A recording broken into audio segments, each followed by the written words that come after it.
Can you read it for me? Walk and talk.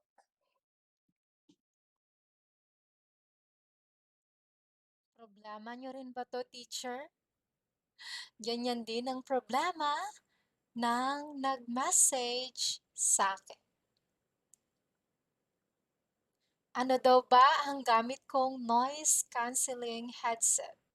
Ang gamit ko ngayon ay Logitech H540.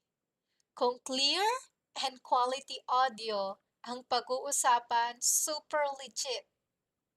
Sa side na to, pwede mo ring i-adjust ang volume kung gusto mong pahinaan or palakasan. And then sa lower part, kung kailangan mong i-mute ang iyong microphone, pindutin mo lang rito. And then, kapag nag-red light ito, ibig sabihin, muted na ang microphone mo.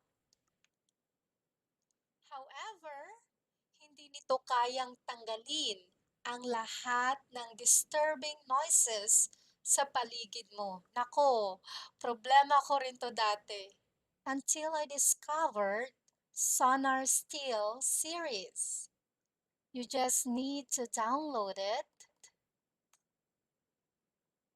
Then, automatic na yang mag-a-appear sa audio setting ng teaching platform mo.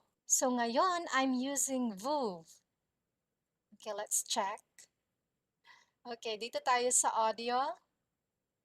Okay, and then sa microphone, please choose Steel Series Sonar Microphone.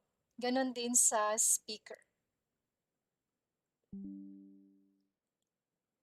I hope that I was able to help you today. Happy teaching!